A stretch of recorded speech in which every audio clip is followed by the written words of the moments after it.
Welcome to my channel. ఈ వీడియోలో నేను నా పాత పెన్ స్టాండ్‌ని మళ్ళీ ఇలా కొత్తగా మార్చాను. ఇది ఎలా చేశాను అనేది వీడియోలో చూద్దాం. ఇది నా పాత పెన్ స్టాండ్. ఇది ప్లాస్టిక్. దీని మీద ఇప్పుడు మనం శారీస్‌కి వేస్తాం కదా! అక్రిలిక్ పెయింట్స్ అవి తీసుకున్నాను. దానిలో వైట్ కలర్ అనేది ఫస్ట్ పెయింట్ చేయాలి.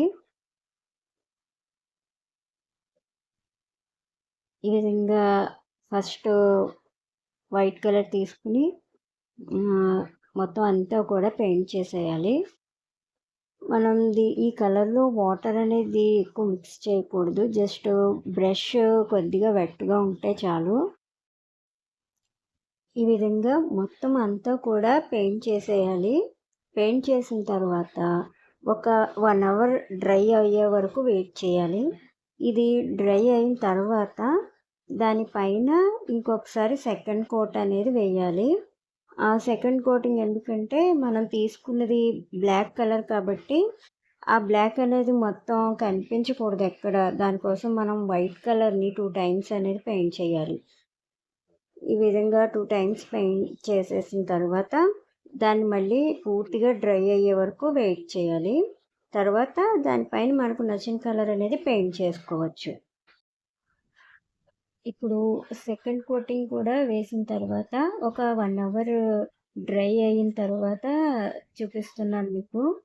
ఇప్పుడు దీనిపైన నేను పింక్ కలర్ అనేది పెయింట్ చేస్తాను.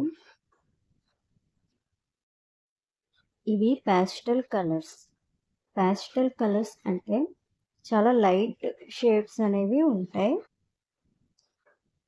Blue, lemon yellow, pink, peach, lavender, light green ఇలా చాలా లైట్ షేడ్స్ ఉంటాయి.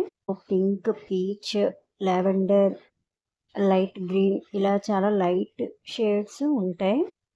నేను వీటిలో పింక్ కలర్ అనేది తీసుకుంటున్నాను. ఈ పింక్ కలర్ని ఇప్పుడు పెన్ స్టాండ్ పైన పెయింటింగ్ చేద్దాం. ఇప్పుడు మీకు స్క్రీన్ మీద కనిపిస్తున్నవి స్పాంజ్. ఈ స్పాంజ్తో పెయింటింగ్ చేస్తే చూడడానికి చాలా బాగుంటుంది. మనం బ్రష్తో పెయింట్ చేసిన దానికన్నా కూడా స్పాంజ్తో పెయింట్ చేస్తే కొంచెం డిఫరెంట్గా కనిపిస్తుంది. ఇప్పుడు కలర్ని మనం ఆ స్పాంజ్కి తీసుకోవాలి. ఆ స్పాంజ్ని ఫస్ట్ కొంచెం వెట్ చేయండి. ఇప్పుడు మనం బ్రష్తో వేసినట్టుగా కాకుండా స్పాంజ్ని ఇలా ట్యాప్ చేయాలి. ఇలా ట్యాప్ చేస్తూ మొత్తం అంతా కూడా మనం ఈ విధంగానే పెయింట్ చేయాలి. స్పాంజ్తో వేయడం వల్ల ఎలా ఉంటుంది అనేది మీకు ఇంకా దగ్గరగా క్లియర్గా చూపిస్తాను. చూసారు కదా, బ్రష్తో పెయింట్ చేసిన దానికన్నా కూడా ఇలా స్పాంజ్తో పెయింట్ చేస్తే కొంచెం డిఫరెంట్గా కనిపిస్తుంది. ఈ విధంగా ట్యాప్ చేస్తూ మొత్తం అంతా కూడా పెయింటింగ్ కంప్లీట్ చేసేయాలి.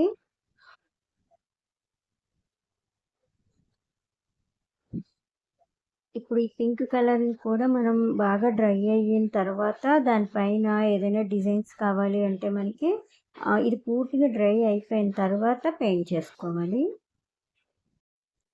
పింక్ కలర్ అనేది పూర్తిగా డ్రై అయ్యింది. దానిపైన నేను సిల్వర్ కలర్తో చిన్న చిన్న సర్కిల్స్ అనేవి పెయింట్ చేయాలి అనుకుంటున్నాను. ఇప్పుడు మీకు స్క్రీన్ మీద చూపించిన ట్యూబ్స్ ఉన్నాయి కదా, అవి ఏంటంటే డ్రాయింగ్ ఆర్టిస్టులు క్యాన్వాస్ పైన పెయింటింగ్ చేయడానికి ఉపయోగించే అక్రిలిక్ పెయింటింగ్స్ అవి.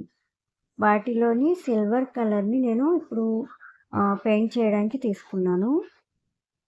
ఇప్పుడు ఈ పెన్ స్టాండ్ పైన నేను సర్కిల్స్ డ్రా చేయాలి అనుకుంటున్నాను. పెయింట్ చేయాలి అనుకుంటున్నాను.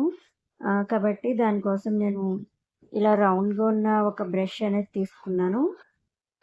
ఈ బ్రష్కి వెనక వైపు రౌండ్గా ఉంది కాబట్టి ఇలా పెయింట్ అనేది ఆ బ్రష్కి అంటించి దాంట్లో ఈ పెన్ స్టాండ్ పైన సర్కిల్స్ మార్క్ చేస్తున్నాను. ఈ విధంగా మనకి ఎక్కడెక్కడ సర్కిల్స్ కావాలో అక్కడ ఇలా మార్క్ చేసుకుంటే రౌండ్ షేప్ అనేది కరెక్ట్గా వస్తుంది. అన్ని సర్కిల్స్ కరెక్ట్గా ఒకే సైజులో ఉండాలి కాబట్టి ఇలా ఒక సైజ్ ఉన్నది ఏదైనా తీసుకుని మనం మార్క్ చేసుకుంటే అన్నీ కరెక్ట్‌గా వస్తాయి. ఇలా మార్క్ చేసుకున్న తర్వాత వాటి మధ్యలో కలర్ పూర్తిగా ఫిల్ అవ్వలేదు. దానికోసం నేను మళ్ళీ కలర్ తీసుకుని బ్రష్ తోటి పెయింట్ చేశాను మళ్ళీ. ఈ విధంగా ఆ సర్కిల్స్ కనిపిస్తున్నాయి కదా! దాంట్లో అక్కడక్కడ గ్యాప్ అనేది ఉంది.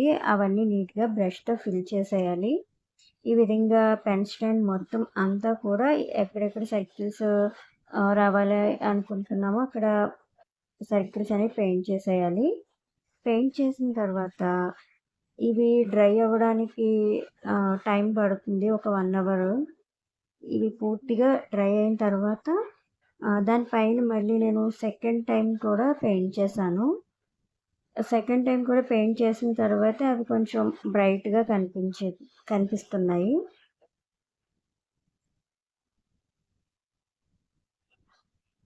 ఈ విధంగా మొత్తం పెన్ స్టాండ్‌కి ఉన్న అన్ని సైడ్స్ కూడా ఇలా సర్కిల్స్ అనేవి పెయింట్ చేసేస్తే ఇది కంప్లీట్ అయిపోతుంది.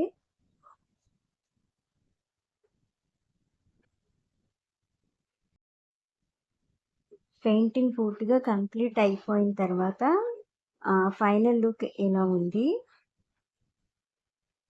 నా వీడియో ఎలా ఉంది అనేది మీరు కామెంట్ చేసి చెప్పండి. Thanks for watching.